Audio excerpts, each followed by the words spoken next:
The world is growing.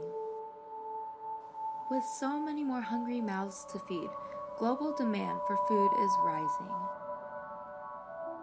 Demand could increase from 59 to 98% by 2050.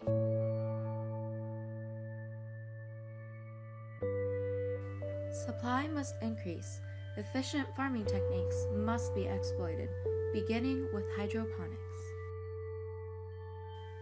In hydroponics, plants are grown in a nutrient solution instead of soil.